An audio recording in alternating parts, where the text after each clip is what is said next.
നമ്മളിന്ന് സിമ്പിളായിട്ടുള്ള ഒരു പുഡിങ്ങാണ് ഉണ്ടാക്കാൻ പോകുന്നത്. അതിലേക്ക് ഒരു കവറ് പാലെടുക്കുക, അതായത് 1/2 ലിറ്റർ പാലെടുത്തിട്ടുണ്ട്. ഇത് അധികം ഇൻഗ്രീഡിയൻസ് ഒന്നും വേണ്ട കേട്ടോ, സിമ്പിളാണ്, പക്ഷെ നല്ല ടേസ്റ്റുള്ള ഒരു പുഡിങ്ങാണ്. അപ്പോൾ 1/2 ലിറ്റർ പാലെടുത്ത് വെച്ചിട്ടുണ്ട്. പിന്നെ അതിലേക്ക് 2 കോഴിമുട്ട നമുക്ക് പൊട്ടിച്ചിട്ടൊന്ന് നന്നായിട്ടൊന്ന് ബീറ്റ് ചെയ്തിട്ട് ഇതിലേക്ക് ചേർക്കാം. പക്ഷേ ഇത് ഞാൻ അടുപ്പിലൊന്നും അല്ല കേട്ടോ വെച്ചേക്കുന്നത്, നിങ്ങൾക്ക് കാണാൻ പറ്റുന്നുണ്ടാവും. ഞാനിതെല്ലാം കൂടി മിക്സ് ചെയ്തിട്ടാണ് നമ്മൾ ഇത് ചൂടാക്കാനായിട്ട് വെക്കുന്നത്. അപ്പോൾ എഗ്ഗും കൂടി ചേർത്തിട്ട് നന്നായിട്ട് മിക്സ് ചെയ്യുക. ഈ എഗ്ഗൊന്ന് അതിലേക്കൊന്ന് നന്നായിട്ട് ഇളക്കി യോജിപ്പിക്കണം. അപ്പോൾ എഗ്ഗ് ഒഴിച്ച് കഴിയുമ്പോൾ തന്നെ നമുക്ക് 1 ടീസ്പൂണോളം അല്ലെങ്കിൽ 1.5 ടീസ്പൂണോളം വാനില എസൻസ് ഒഴിക്കുക. അതായത് എഗ്ഗിൻ്റെ സ്മെല്ല് നന്നായിട്ട് മാറാൻ വേണ്ടിയിട്ട് എഗ്ഗ് ഒഴിച്ച ഉടനെ തന്നെ വാനില എസൻസും ഒഴിക്കാനായിട്ട് നോക്കാം. അപ്പോൾ ഒരു 1.5 ടീസ്പൂണോളം ഞാൻ ഒഴിച്ചിട്ടുണ്ട്. കുറച്ച് അധികം ഒഴിക്കണം, 1 ടീസ്പൂൺ ആയാലും ചിലപ്പോൾ സ്മെല്ല് അത് മുന്നിട്ട് നിൽക്കും. അപ്പോൾ ഈ പാലും എഗ്ഗും വാനില എസൻസും കൂടി നന്നായിട്ട് മിക്സ് ചെയ്തിട്ടുണ്ട്. ഇനി അത് നമുക്ക് അടുപ്പിലേക്ക് വെക്കാം. അപ്പോൾ നമ്മൾ പഞ്ചസാരയൊന്നും ഇതുവരെ ചേർത്തിട്ടില്ല കേട്ടോ. നമുക്ക് ഗ്യാസിൽ വെച്ചിട്ട് ഇത് ഏകദേശം സിമ്മിൽ വെച്ചിട്ട് നന്നായിട്ട് ചൂടാക്കിയെടുക്കാം. അപ്പോൾ കൈവിടാതെ ഇടയ്ക്കിടയ്ക്ക് ഇളക്കി കൊടുക്കുക കേട്ടോ. എന്ന് വെച്ചാൽ വെച്ചിട്ട് പോകരുത്, അത് എഗ്ഗ് എവിടെ കട്ട പിടിക്കും. അപ്പോൾ 1/2 ലിറ്റർ പാലിന് നമ്മൾ 1/2 കപ്പ് പഞ്ചസാര ചേർത്ത് കൊടുക്കുക. അത് ഏകദേശം കറക്റ്റ് ആയിരിക്കും കേട്ടോ. വേണമെങ്കിൽ 1 ടേബിൾ സ്പൂൺ കൂടി ചേർത്ത് കൊടുക്കാം. പക്ഷെ മധുരമൊക്കെ നമുക്ക് ഇടയ്ക്കൊന്ന് ചെക്ക് ചെയ്യാവുന്നതാണ്. അപ്പോൾ കുറവ് തോന്നണമെങ്കിൽ 1 ടേബിൾ സ്പൂൺ കൂടി ചേർത്ത് കൊടുത്താൽ മതി. അങ്ങനെ ഇത് മിക്സ് ചെയ്തിട്ട് ശരിക്കും ഇത് ഒന്ന് പഞ്ചസാരയൊക്കെ ഒന്ന് മെൽറ്റായിട്ട് വരണം. അപ്പോൾ ഏകദേശം ഒന്ന് ചൂടായിട്ട് വരുമ്പോൾ കണ്ടില്ലേ, ഞാനൊരു 5 മിനിറ്റ് അതോടെ വെച്ചിട്ട് പോയത് കൊണ്ടിട്ടാണ് അതിങ്ങനെ ഒരു ബബിള് പോലെ എഗ്ഗിൻ്റെ ആ അംശങ്ങൾ കാണുന്നത്. അപ്പോൾ നമ്മളങ്ങനെ വെച്ചിട്ട് പോകരുത് കേട്ടോ, ഇടയ്ക്കിടയ്ക്കൊന്ന് ഇളക്കി കൊടുക്കുക. പിന്നെ ഇതിലേക്ക് ഞാനിപ്പോൾ ഇട്ട് കൊടുക്കുന്നത് 1/2 കപ്പ് 1/4 കപ്പ് ഫ്രഷ് ക്രീമാണ്. ഫ്രഷ് ക്രീം നമ്മൾ ചേർക്കണത് എന്തിനാണെന്ന് വെച്ചാൽ കുറച്ചുകൂടി ടേസ്റ്റ് കിട്ടും. പക്ഷെ ഇത് ചേർത്തില്ലെങ്കിലും കുഴപ്പമൊന്നുമില്ല, എൻ്റെ കയ്യിലുണ്ടായിരുന്നതുകൊണ്ട് മാത്രം ഞാൻ ചേർത്തുന്നുള്ളൂ. അപ്പോൾ ഫ്രഷ് ക്രീം ചേർത്ത് കൊടുക്കുക. പിന്നെ പഞ്ചസാര തന്നെ ചേർക്കണമെന്നില്ല, അതിൽ ഹാഫ് പോർഷനായിട്ട് നമുക്ക് മിൽക്ക് മെയ്ഡ് ചേർത്ത് കൊടുത്താലും അതിൻ്റെ ടേസ്റ്റ് കൂടും. പിന്നെ ഇപ്പം ഞാൻ ചേർക്കുന്നത് ഒരു 2 ടേബിൾ സ്പൂണോളം കോൺഫ്ലവർ കുറച്ച് പച്ചവെള്ളത്തിൽ കലക്കിയിട്ട്, ഇതിപ്പോൾ ഏകദേശം ചൂടായിട്ട് വരുന്നുണ്ട്. അപ്പോൾ ആ സമയത്ത് നമുക്ക് അത് ചേർത്ത് കൊടുക്കാം. അപ്പോൾ കോൺഫ്ലവറും കൂടി ആകുമ്പോൾ കുറച്ചും കൂടി കട്ടി ആയിട്ട് വരാൻ തുടങ്ങും. അപ്പോൾ കൈവിടാതെ ഇളക്കി കൊടുക്കാനായിട്ട് ശ്രദ്ധിക്കുക കേട്ടോ. അപ്പോൾ നമുക്ക് അത് ഏകദേശം തിക്കായിട്ട് വരുന്നുണ്ട്. ഇനി നന്നായിട്ട് ശ്രദ്ധിക്കണം കേട്ടോ, എന്ന് വെച്ചാൽ അടി കരിയരുത്. കരിഞ്ഞു കഴിഞ്ഞാൽ അതിൻ്റെ ടേസ്റ്റ് ഭയങ്കരമായിട്ട് മാറിപ്പോവും. അപ്പോൾ അത് നന്നായിട്ട് മിക്സ് ചെയ്ത് നന്നായിട്ട് ഒരു തിക്ക് ഫോമായിട്ട് വരുമ്പോൾ നമുക്ക് ഓഫ് ചെയ്തെടുക്കാൻ പറ്റും. ഇത് നല്ല ടേസ്റ്റുള്ള പുഡിങ്ങാണ് കേട്ടോ, ഒരുപാട് ഇൻഗ്രീഡിയൻസ് ഒന്നും വേണ്ട. ഇപ്പോൾ ഇതിൽ നമ്മൾ ഫ്രഷ് ക്രീം ചേർത്തില്ലെങ്കിലും കുഴപ്പമൊന്നുമില്ല. കണ്ടില്ലേ, ഇപ്പോൾ ഏകദേശം കട്ടിയായിട്ട് വരുന്നുണ്ട്. പിന്നെ ഇതിൽ നമുക്ക് കുറച്ച് ബ്രെഡും കൂടി വേണം. ബ്രെഡാണ് ഇതിൻ്റെ ബേസായിട്ട് കൊടുക്കുന്നത്. 2 ലെയറിൽ ബ്രെഡ് വരുന്നുണ്ട്. അപ്പോൾ നമുക്ക് ഇടയ്ക്കൊന്ന് മധുരമൊക്കെ ഒന്ന് ചെക്ക് ചെയ്ത് നോക്കാം. മധുരം കുറവായി തോന്നുകയാണെങ്കിൽ നമുക്കതിൽ 1 ടേബിൾ സ്പൂൺ വീതം പഞ്ചസാര ചേർത്ത് കൊടുക്കുകയും ചെയ്യാം കേട്ടോ.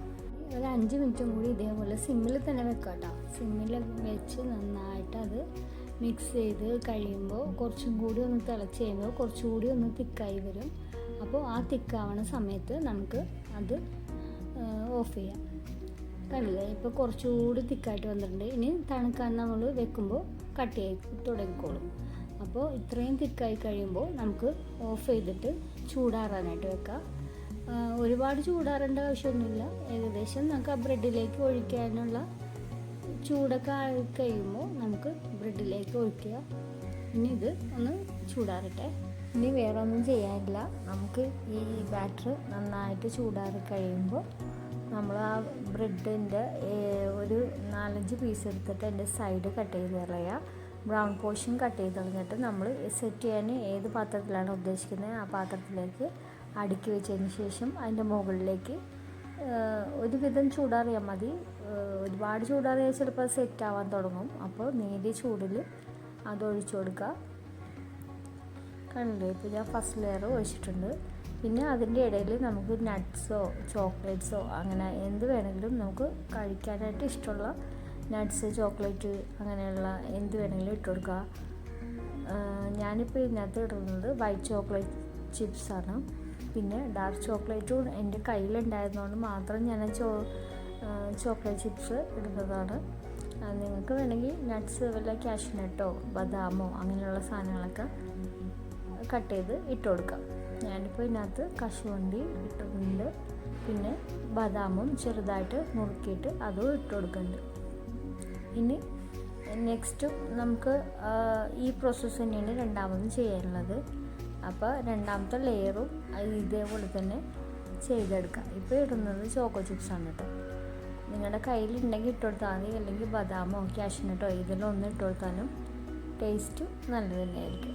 ഇനിയിപ്പോൾ സെക്കൻഡ് ലെയറിലും നമ്മൾ ബ്രെഡ് തന്നെ വെച്ച് കൊടുക്കുക. അതിൻ്റെ സൈഡൊക്കെ നന്നായിട്ട് കട്ട് ചെയ്ത് മാറ്റുക. സൈഡ് ഇടുമ്പോൾ ഒരു കട്ടി ഉണ്ടാവില്ല, അതുകൊണ്ടിട്ടാണ് മാറ്റുന്ന ബ്രെഡിൻ്റെ പീസ് നമുക്കത് ഒന്ന് ചൂടാക്കിയിട്ട് ബ്രെഡ് ക്രംസ് ആയിട്ടും യൂസ് ചെയ്യാൻ പറ്റും. ഇനി ബാക്കിയുള്ള ഇതും കൂടി നമുക്ക് നന്നായിട്ട് ഇതിന് മുകളിലേക്ക് ഒഴിച്ചിട്ട് സെറ്റ് ചെയ്യാനായിട്ട് വെക്കാം.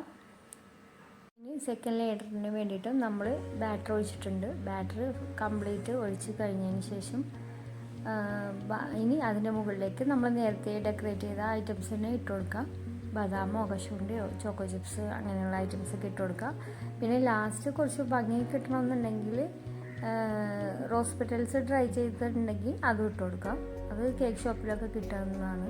പക്ഷെ ഞാനിപ്പോൾ അതൊന്നും ഇട്ട് കൊടുത്തിട്ടില്ല. ഈ ചോക്കോ ചിപ്സും കശുവണ്ടി ബദാമും മാത്രമേ ഇട്ടിട്ടുള്ളൂ. അപ്പോൾ ഇനി വേറൊന്നും ചെയ്യാനില്ല. ഇതൊരു 3 മണിക്കൂർ ഏകദേശം 2 മണിക്കൂർ ഫ്രീസറിലാണെങ്കിൽ 2 മണിക്കൂർ വെക്കുക, അല്ലെങ്കിൽ ഒരു 3-4 മണിക്കൂർ ഫ്രിഡ്ജിൽ വെച്ച് സെറ്റ് ചെയ്യുക.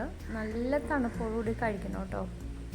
പിന്നെ ഇടയ്ക്ക് നമ്മൾ പാല് തിളപ്പിക്കുമ്പോൾ ഒരു ശ്രദ്ധിക്കേണ്ട കാര്യം എന്താണെന്ന് വെച്ചാൽ മധുരം ഒന്ന് ടെസ്റ്റ് ചെയ്യുക. അത് ഇത്തിരി മധുരം മുന്നിട്ട് തിന്നാലേ അത് തണുക്കുമ്പോൾ കറക്റ്റ് മധുരമായിട്ട് കിട്ടുള്ളൂ. അപ്പോൾ അതെല്ലാവരും ഒന്ന് മറക്കാതെ ഒന്ന് ശ്രദ്ധിച്ചേക്കാം. അപ്പോൾ ഇതേപോലത്തെ സിമ്പിൾ വീഡിയോസ് ഞാൻ ഒരുപാട് ഇട്ടിട്ടുണ്ട്. കാണാത്തവരൊന്ന് കണ്ടു നോക്കുക. എൻ്റെ ചാനൽ സബ്സ്ക്രൈബ് ചെയ്യാതെയാണ് കാണണമെങ്കിൽ ഒന്ന് സബ്സ്ക്രൈബും കൂടി ചെയ്തേക്കാം. അപ്പോൾ ഞാനിത് തണുപ്പിച്ച് കഴിഞ്ഞതിന് ശേഷം 3 മണിക്കൂറിന് ശേഷം ഞാൻ കട്ട് ചെയ്യുമ്പോൾ ബാക്കിയുള്ളത് കാണിച്ചു തരാം. അപ്പോൾ ഇനി പ്രത്യേകിച്ച് നമുക്ക് ഇതൊന്നുമില്ല. അത് 2 മണിക്കൂർ നന്നായിട്ടൊന്ന് ഫ്രീസ് ചെയ്യുക. ഫ്രീസറിൽ വെച്ചാൽ മതി. അപ്പോൾ ശരിക്കും സെറ്റായി കിട്ടും. ഞാൻ ഒരു 1.5 മണിക്കൂറൊക്കെ ആയപ്പോഴത്തേനും എടുത്തു.